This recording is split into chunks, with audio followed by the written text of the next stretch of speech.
अगर कोई आप पर जुल्म करता है तो उसकी उंगलियां पकड़ लीजिए, उसके हाथ में हथकड़ी लगाकर। आपकी हिंदुस्तान की जुडिशरी अभी बाकी है, आप चले जाइए, उनको लेकर जेल के अंदर घुसा दीजिए। अगर आपकी जान खतरे में है तो आप उठाइए अपने घोंसे को और उनके माथे से मुकाबला कीजिए, उनके सर पर दे मारिए। अपनी इज्जत और अपनी जान बचाने के लिए डिफेंस कर सकते हैं, ये सुप्रीम कोर्ट का ऑर्डर है। और फिर आपको मारा जाता है लव जिहाद के नाम पर। क्या है ये लव जिहाद? आज तुम कानून लाते हो, अगर कोई हिंदू लड़का, अगर कोई मुसलमान लड़का हिंदू लड़की से शादी करे तो लोग कहते हैं कि लव जिहाद है, लेकिन अगर कोई हिंदू लड़का मुस्लिम लड़की से शादी करे तो ये प्रेम विवाह है। अगर कोई मुस्लिम लड़का हिंदू लड़की से शादी करता है तो जेल में ठूस दीजिए, अगर कोई हिंदू लड़का मुस्लिम लड़की से कर ले तो उसको क्या सम्मान देंगे?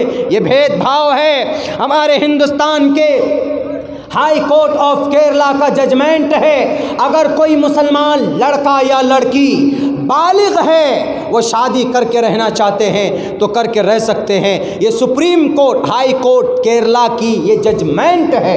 लेकिन हमारे कुरान में आइए, हमारे कुरान में तो पहले से मना कर दिया, लाल बुजक्कर साहब पहले से मना कर दिया है कि अगर कोई मुसलमान लड़का कोई गैर मुस्लिम लड़की से, काफिरा औरत से, मुशरिका औरत से निकाह कर ले तो उसका निकाह काबिल कबूल नहीं होगा।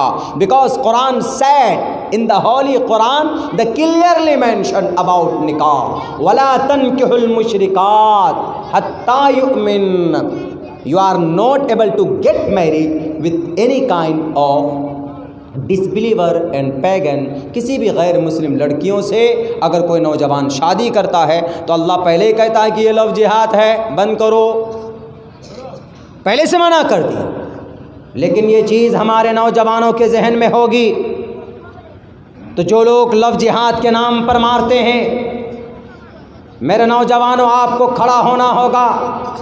नौजवान तबका अगर खड़ा हो जाए समाज में, सियासत में, मिली तंजीम में, रिफाही काम में, तो समाज की तकदीर बदल सकती है। जितना टाइम हम इधर उधर खर्च करते हैं, आज हमारे नौजवानों का मिजाज बदलने की ज़रूरत है। आरएसएस की एक ही तंजीम है, 10 करोड़ वर्कर हैं उनके। आपके कितने वर्कर हैं समाज में काम करने के लिए? एक भी नहीं है। हम अगर कोई काम लेकर उठते हैं तो मौलाना अब्दुल्ला पर एतराज़ हो जाता है। किसी ने कहा कि मौलाना अब्दुल्ला साहब का तो बाहर से फंडिंग आता है, देखिए 4 चक्का में घूमते हैं। किसी ने कहा कि अरे मौलाना अब्दुल्ला तो बहुत पहले से 4 चक्का में घूमते हैं। कौन लोग एतराज़ करने वाले? जो अपने हैं वही। ये नहीं देखते हैं कि मौलाना अब्दुल्ला साहब को अल्लाह ने जितनी ताकत दी, घर में अगर किसी का आग लग जाता है तो मौलाना अब्दुल्ला जाता है, नेकी की मदद से, नेकी की उम्मीद से जाता है। और जहाँ तक हो सकता है ये अपनी पूरी तंजीम, जो तंजीम तहफ़्फ़ुज़ शरीयत है, वेलफेयर सोसाइटी के ताल्लुक़ से काम करते हैं, वो नहीं देखता। पुलिंग डाउन हमारे हिंदू धर्म में ये चीज़ नहीं पाई जाती, मुसलमानों में पाई जाती। अगर आपका ये मदरसा चलता है तो मैं जानता हूँ, श्योरली मैं कह सकता हूँ कि आपके इस मदरसे के अगेंस्ट में कुछ लोग होंगे जो बातें कर रहे होंगे। हाँ, मदरसा चला रहा है, हिसाब ही नहीं करता है, ये नहीं करता, वो नहीं करता, नहीं करने देंगे, नहीं चलने देंगे, मस्जिद में ताला लगा देंगे, मदरसे को बंद कर देंगे। क्यों? पेट में दर्द होता है। अगर वो करता, तुम नहीं कर सकते, जो करता है उसको रोको मत। जवानों, आपके अंदर तब्दीली लानी पड़ेगी समाज को बदलने के लिए।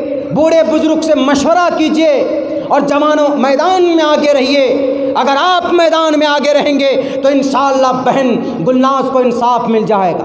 किसी नेता पर विश्वास मत कीजिए। नेता तो जाएगा घर पर, फ़ोटो खिंचा लेगा, सेल्फी खिंचा लेगा, उसके बाद कहेगा कि हमको बहुत दुख है। नहीं चाहिए तुम्हारी ये सेल्फी, नहीं चाहिए तुम्हारी ये हमदर्दी। अपने घरों में बैठ करके रहो तुम। हमारी गुलनाज को इंसाफ देने के लिए कितने पैसे जमा किए नेताओं ने? 1 पैसा नहीं जमा किया। कौन लड़ रहा है केस? अपने से लड़ रही है बेचारी। हमदर्दी वो होती है, अगर कोई गरीब है, किसी घर के अंदर बेटी जवान है, पूछिए उसके रातों की नींदें हराम हो गई है। जवानों खड़े हो जाओ, अपने समाज से 100-100 रुपये हर घर से लो। अगर 60-70 हज़ार रुपये से ताउन हो जाएगा तो दिल से ऐसी दुआ निकलेगी कि आपकी जवानी काम आ जाए। जब अल्लाह पूछे क़यामत में मन शबाबिही फीमा अफना, जवानों जवानी कहाँ थी तुम्हारी, तो तुम कह सकोगे कि मुस्लिमपुर उस बस्ती के अंदर है अल्लाह, हमने पैसे जमा कर करके गरीब माए, गरीब दादा और गरीब लोगों की हमने मदद की थी। या अल्लाह हमारी जवानी उसमें पूरी चली गई। लाना था बिल, ले आते आप। हमारी वैशाली मुजफ्फरपुर के करीब वैशाली हाजीपुर के अंदर हमारी बहन गुलनाज को इंसाफ नहीं मिला। हाथरस के अंदर हमारी बहन मनीषा को इंसाफ नहीं मिला। अगर बिल लाना था तो आप इसके ऊपर बिल लाते। आपको इसके ऊपर गौर करना चाहिए। सिर्फ बोलते हो कि बेटी को बचाओ और बेटी को पढ़ाओ, बेटी की इज्जत लूटी जाती है तो उनकी प्रोटेक्शन के लिए कुछ नहीं। अगर कोई रैपिस्ट पकड़ा जाता है तो उनको फांसी के फंदे पर क्यों नहीं लटकाया जाता है। निर्भया का मामला सामने आया सन 2012 के अंदर और उनके मुजरिमीन को अभी फांसी मिली है। क्यों इतना टाइम क्यों लगता है? आप ऐसा फास्ट ट्रैक अदालत कायम कीजिए, आप ऐसी एजेंसी बनाइए।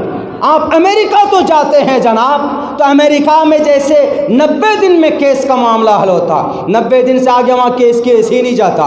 90 दिन के अंदर बड़ा से बड़ा मामला सामने हल हो जाता है। 14 लाख केस पड़े हुए हैं पेंडिंग। कहाँ? सुप्रीम कोर्ट के अंदर। जो पैसे ये खरीदने में बांटने में करते हैं ना, कुर्सी बनाने में, आज इस स्टेट में कल उस स्टेट में, उन पैसों को खुदारा इन्हीं एजेंसी के ऊपर खर्च कर दीजिए तो बहन मनीषा को इंसाफ मिल जाता। आज किसान नहीं मरते, किसानों को मारा जाता है, लाठी चार्ज किया जाता है। किसान एमएसपी की वजह से लड़ रहे हैं। एमएसपी का मतलब अपनी इच्छा से कहीं पर भी ज़्यादा से ज़्यादा रुपए में बेचना किसी भी मंडी में, और उस चीज़ को मिनिमम सपोर्टिंग प्राइस बोलते हैं उसको। और अब यहाँ कोशिश चल रही कि इन मंडियों को ख़त्म कर दिया जाए। उद्योग लोग आएंगे डायरेक्ट और उनसे एग्रीमेंट बना करके जाएंगे कि तुमको इतने रुपए क्विंटल देंगे और तुमको 15 क्विंटल चावल हमको देना है या मक्का देना है। 6 महीने के बाद में पता चला कि 1000 रुपये का एग्रीमेंट होकर के गया। 6 महीने के बाद पता चला कि भाई वो 1000 नहीं 1500 रुपये क्विंटल है, तो फिर तो चूना लग जाएगा बेचारा किसानों का। अब वो जाएंगे कहाँ? एग्रीमेंट तो कर लिया है, उसी को देगा। मंडियाँ तो बंद हो गई। इनके ऊपर क्या ज़रूरी थी अध्यादेश लाने की? अध्यादेश का मतलब ये होता है कि जिस कानून की कोई समाधान ग्रंथों हमारे संविधान में ना हो, अचानक से उसको पास करके लोगों के बीच में लाकर रख देना। किसान के लिए तो कोई ऐसी चीज़ थी नहीं। याद रखिए, हमारे भारत के पीएम साहब और भारत के राजनेताओं और भारत के जनता, हिंदू मुसलमान सब याद रखिए, जितने भी किसान लोग हैं, कोरोना के अंदर सब ने तो मुँह में जाबी लगा लिया था। हम लोगों ने मुंह में अपना मास्क चढ़ा कर हम लोग बैठे हुए थे अपने घरों के अंदर। लेकिन मेरे भाइयों, अगर रातों दिन कोई मेहनत कर रहा था, उस वक्त हम लोगों के गेहूं पके हुए थे। अगर कोई उस कोरोना काल के अंदर भी अगर धूप में तप कर भी अगर कोई गेहूं की फसल को तैयार कर रहा था, तो कोई और नहीं, सिर्फ किसान लोग थे जिन्होंने कोरोना के इस महामारी के अंदर भी लोगों को अन्न दिया है, लोगों को खाने के लिए चीज़ें दी है, अनाज और धान को पैदा किया। आज उन्हीं के ऊपर लाठी चार्ज किया जाता है, आज उन्हीं को मारा जाता है इस देश के अंदर। क्यों? तालीम की कमी है। The primary aim of education is to prepare and to qualify the new generation, a participation in the development cultural society। अगर सोसाइटी को मजबूत करना चाहते हो, अगर अपने समाज को, डिस्ट्रिक्ट को, पंचायत को मजबूत करना चाहते हैं, तो हम लोग जो हो गए बूढ़े हो गए, लेकिन हमारे जो बच्चे हैं उनको तालीम दीजिए। आप स्कूल की भी तालीम दीजिए, कुरान की भी तालीम दीजिए। यानी ऐसा तालीम दीजिए कि आप उसको मुसलमान भी बनाएं और आप उसको एक बेहतर से बेहतर डॉक्टर भी बना सकते हैं, बेहतर से बेहतर साइंटिस्ट बना सकते हैं। साइंस की पढ़ाई मना नहीं, साइंस कुरान से निकलता है।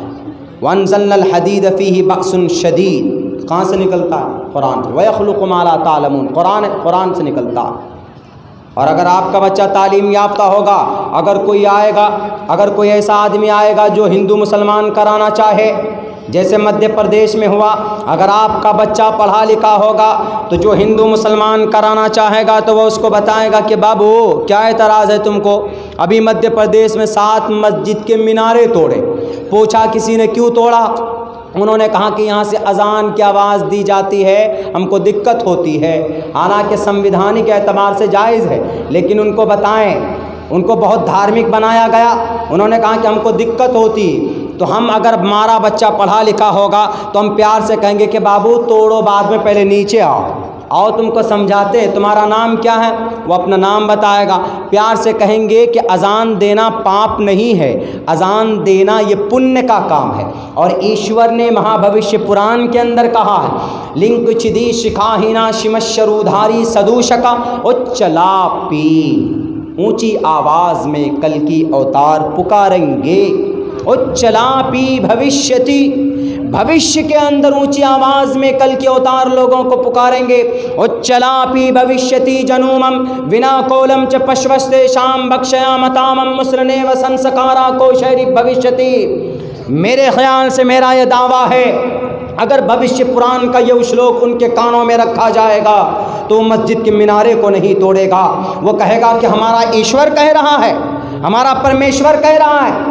अगर आपके नमाज पर किसी को एतराज़ होगा, आपका बच्चा पढ़ा लिखा होगा, तो आपका बच्चा उसको कहेगा कि भैया नमाज के ऊपर आपको ऑब्जेक्शन नहीं होना चाहिए, इसलिए कि नमाज के बारे में भी ग्रंथों के अंदर श्री मर्यादा पुरुषोत्तम श्री रामचंद्र जी ने हनुमान जी को भी कहा है। साष्टांग के बारे में आप साष्टांग करते हैं, हम वही नमाज पढ़ते हैं। पथमादार का जीवा दियो दिदियन मुझियते, खड़े हो जाओ, झुक जाओ, साष्टांग करो, कुंडली मारकर को डला कार्य, कुंडली मारकर बैठ जाओ। चतुर्तर देव चंद्र का पंचम बिंदु संयुक्ता, एक अच्छे इंसान के तरह 5वें नंबर पर बैठकर ईश्वर का गुणगान करो।